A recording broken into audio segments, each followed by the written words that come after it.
All right, so Marianne Williamson, one of the only challengers to Biden's 2024 potential re-election chances, recently decided to sit down and do an interview on Sean Hannity's show on Fox News. Now, obviously, Marianne Williamson, she's not doing as well as we would like her to be doing in the polls right now, just to be straight up with you guys. And so she's going to take every opportunity that she possibly can in order to get in front of whatever audience possible in order to get her message across. And I think that that's a good thing to do regardless of what her polling data actually is, but we have a good example of this on Fox News. And so this was a really interesting interview for a number of different reasons that you're going to see in this video, but Sean Hannity is basically going to try to play some sort of gotcha game with Marianne right now, and I think that it absolutely backfired. And we're going to do a little scroll through the comment section of this video on YouTube once we're done here, but let's just go ahead and jump into this real quick. Time for the Hannity Hot Seat. If you watch Joe Biden's re-election announcement video, you may have seen something very interesting at the end. Take a look at your screen and see what it says on the bottom. Paid for by the Democratic National Committee. So the DNC is all in for Biden, and they've rigged the primary before it even starts. Remember, they're going to bypass New Hampshire, go straight to South Carolina.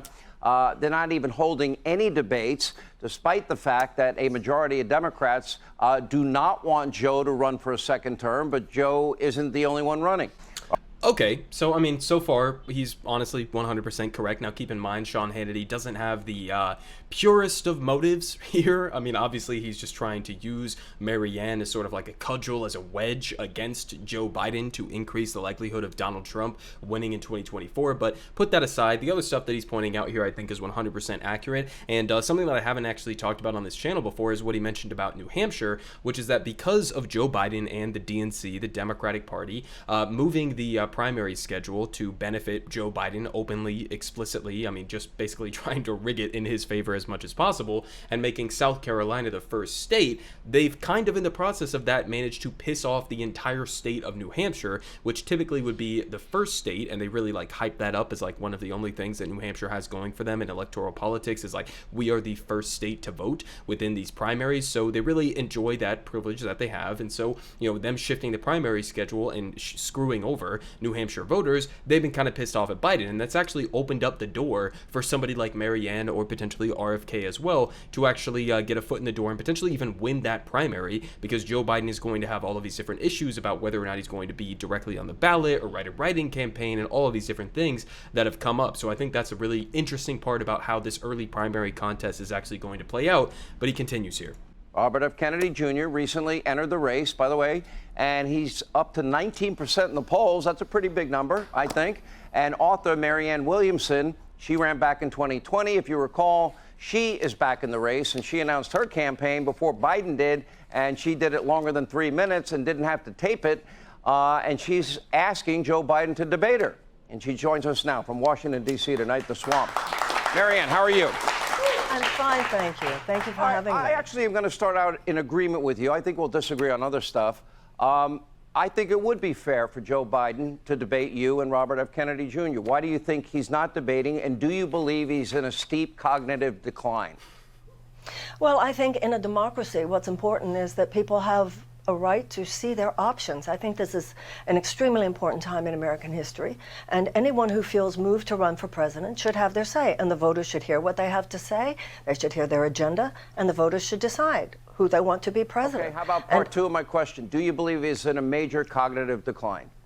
I'm not a doctor. I'm not somebody who is testing his brain. I think every American citizen has to look at the president and listen to the president. Does he seem like somebody that has the strength and stamina and is articulate to be president?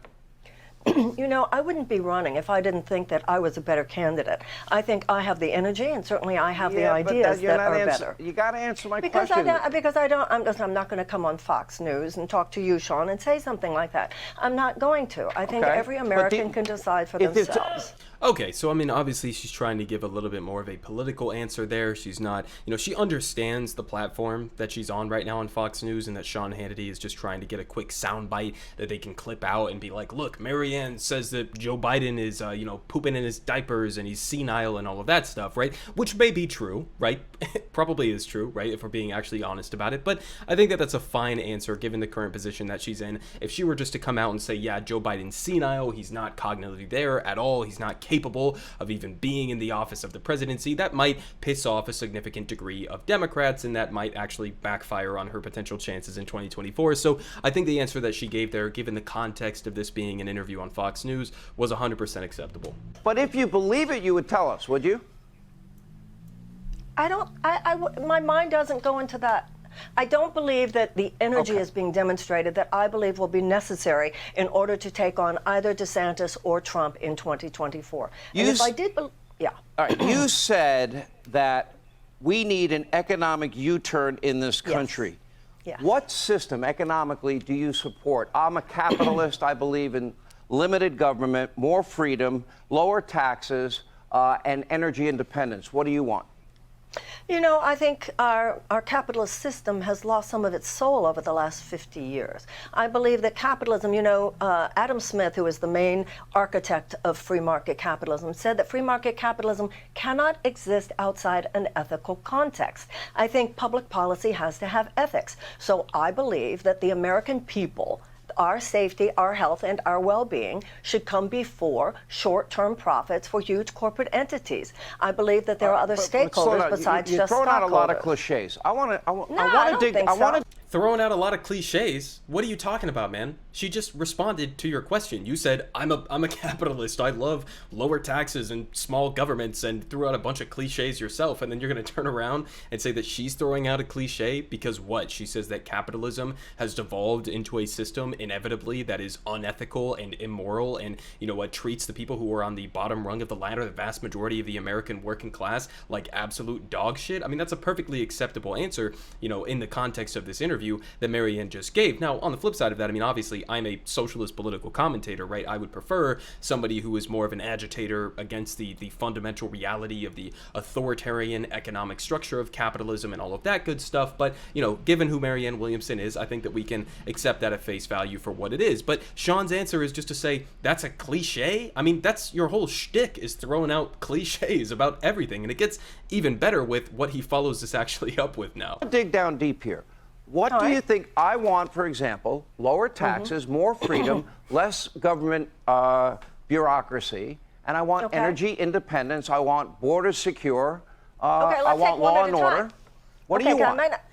Okay, I mean, again, he just accused Marianne of using a bunch of cliches when she was giving an ethical critique of capitalism, and then immediately turns around and says the most vague shit you could possibly imagine, right? I believe in lower taxes. Well, lower taxes for who, Sean? For the billionaire class? For corporate America? I mean, certainly you've been a defender of Trump's tax cuts that disproportionately benefited the wealthiest Americans in the entire country, right? So what taxes specifically are you talking about there? No, he just throws out a bunch of cliches, right? Lower taxes, less bureaucratic, bloated government, and more freedom. I mean, that's amazing, right? I believe in more freedom. Oh, really? Do you, Sean? Really? Because, I believe in less freedom, right? Every leftist in the country believes in less freedom for the American people. I mean, you could not ask for a more ridiculous cliche than that, and yet he has the audacity to accuse Marianne of having the cliches in this conversation. But let's look at her response here. Okay, so let's go with each one. The first one, take each one at a time.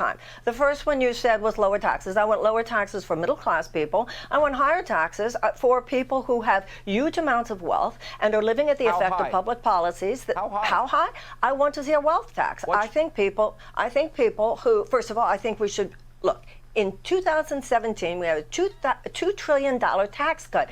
83 cents of every dollar went to the very richest Americans and the very let's see richest how smart you are in the economy. The middle class. What percentage of income taxes to the bottom 50%? What the fuck? I mean, actually, I completely sympathize with Marianne just throwing her hands up there. He has not let her answer a single question in this interview. This is one of the worst interviews. Not even like, putting politics aside, just from a interviewer's standpoint. I've only done a couple myself, right? But you do not overrun your interviewee like this. I mean, he asked her a detailed question. What specific tax policies are you talking about for the future if you were elected president? And she's like halfway, a quarter of the way through her answer, and he's immediately jumping in with the most condescending question that you could possibly imagine. Let's see how smart you are on the economy. What the fuck does that even mean? I mean, but he continues here. Let's see what he's got from here.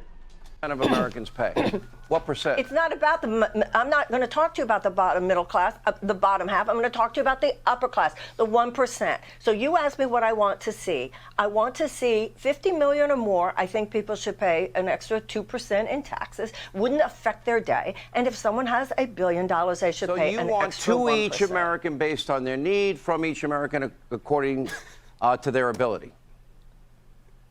You know, talk about cliches. Come on. I'm asking. I think that we should have fair taxation. Is that a statement that you agree with? I'm asking. Well, as a concept, but once again, that we should talk about what's real in this country. That's Karl Marx's words, not mine. Well, thank God I didn't say yes, because then you'd be calling me a Marxist. You kind of did, look, but Sean, you know. Well, no, I didn't. Look, Sean. What is going on?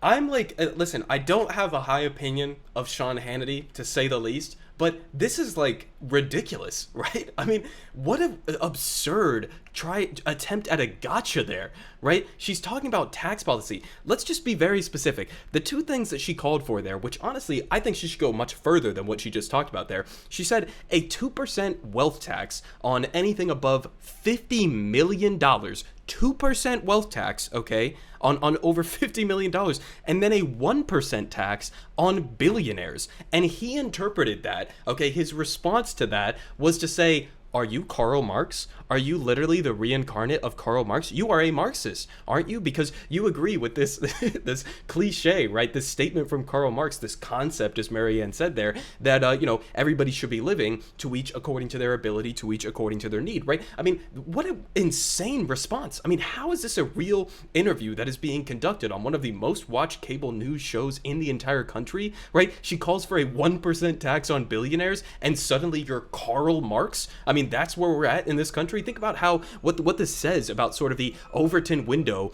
in American politics, right? That you could call for something as mild as a 1% tax on billionaires. I think it should be 100%. And, going beyond that, I think we should restructure our economy in a much more democratic way, where even the concept of a billionaire would be something that is, completely unfeasible to the vast majority of people, and see it as some sort of an insane concept. But she just responds with a 1% tax on billionaires, and he responds with a Karl Marx quote directly as a gotcha. I mean, it does not get more pathetic than this, but let's see how she responds. I did. Let me ask you. You didn't trap me there. Would you support me in this? Do you support energy independence, and we ought not be importing oil from countries that hate us and countries like Venezuela? Would you support me on that? I think that I would support you that we should not be getting oil or selling arms, by the way, to countries that hate us. But I also want to see a habitable planet in 100 years. I want to see massive investments in green energy. I want to see a just transition from a dirty economy to a clean economy. How and for much that money? matter, We're now spending over $50 billion. Every government agency is spending something on the climate alarmist religious cult. How many billions of dollars do you want to invest in it? Give me a number. Listen, we have $858 billion right now in our military expenditure every year, and they are the largest institutional emitter of greenhouse gases. And the Congressional Budget Office, hardly a liberal organization, says that we could take out $1 trillion of that over the next decade and cut greenhouse gases. But natural gas is a clean-burning fossil fuel. All right, I got to ask you about some of the weird stuff you've said. Okay, I'm going to just go ahead and cut it off there. The rest of this is sort of more about some of her past statements. I don't think it's as relevant. But, I mean, listen, what he was just talking about there, okay, the thing that stood out to me about the climate question, because first of all, Marianne is 100% correct, right? I mean, obviously, you're going to get mad about $50 billion in, investments in transitioning towards a renewable energy economic system. I mean, what Sean Hannity just said there, okay, think about this. He just accused Marianne and anybody who wants to actually address climate change as being part of a religious cult That's a religious cult, okay? Listening to the vast majority of the scientific consensus on climate change and what needs to be done in order to at least mitigate some of the most disastrous consequences from climate change in the future, that makes you a part of a religious cult. But Sean Hannity, who bases a huge swath of his political analysis and his politics on actual religious fundamentalism and sort of a theocratic approach to politics, that's not being a part of a religious cult, okay? I mean, what are we talking about here? It is just so absurd at face value. And then on top of that, right, not only is it about the investments, but when Sean Hannity references, energy independence, as he calls it, is he really talking about energy independence? Because what he means by that concept of energy independence is basically, let's gear up with as much more, fossil fuel, doubling down on fossil fuel usage as we physically can. Okay, that's what he means. So we're not having to buy oil from, Russia or Venezuela or Iran or Saudi Arabia or whatever. That's his definition of, energy independence, okay? Whereas my definition of energy independence, Marianne's definition of independence, is actually independence, because what we're talking about is not only not being dependent on foreign dictators like Mohammed bin Salman of Saudi Arabia for our energy system, not only that, but also shifting towards renewable energy so that we are not dependent on multi-billion-dollar multinational fossil fuel companies in order to dictate what our energy prices are here at home. We're just coming out of a massive inflationary period where the vast majority of that inflation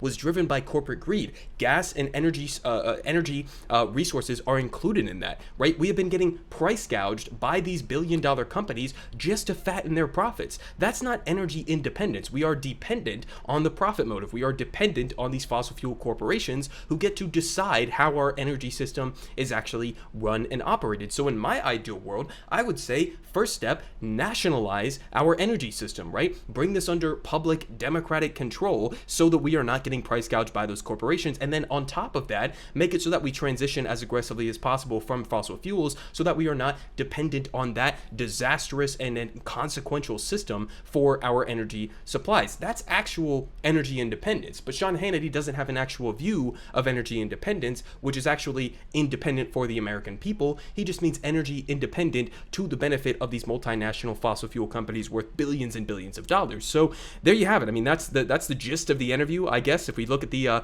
comment section below, this was something that was pointed out by the Vanguard boys, Zach and Gavin. Shout out to them. But I mean, you look at the Fox News comments here, these are Sean Hannity fans. And even they are saying, I mean, here's one from Mani Queraster 5886. He says, Hannity was so disrespectful towards this intelligent and kind candidate. Shame on him. Another one, Sean isn't being a good interview. He's just trying to make her look stupid, but he failed. Okay, another one. She actually demolished Sean on his own show. Another one. This is the most disrespectful interview ever. One last one. Could someone from Fox News please give Marianne a chance to speak? Okay, one more here. Mad respect for this woman. I don't agree with her politics, but she just won herself a fan. Another one. She just got my vote. I mean, you just go endlessly through this comment section. Those were like the top, 6 or 7 comments on Fox News on their YouTube channel. These are Fox News viewers who are overwhelmingly siding with Marianne in this debate. Okay, so I mean, listen, obviously, again, she's not doing as well as I would like for her to be doing in the polling data, but you put her in front of a camera, you let her have a good, honest, good faith discussion with somebody like Sean Hannity, who is absolutely not acting in good faith, and look at what can be done. I mean, again, this is why I made that point a couple of days ago when I was on Kyle's channel on Secular Talk, that she has a lot of that similar appeal, that cross appeal, like Bernie did back in 2016 and 2020 with some more right-leaning people, because she's honest, she is upfront about what she believes in, she is not corrupted by big money donors or Wall Street or anything like that, and people are able to recognize that. So, I mean, I'll keep you guys updated as we get more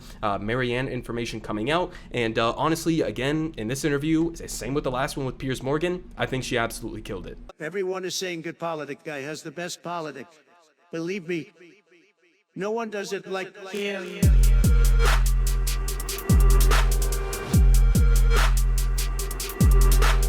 Believe me, everyone is saying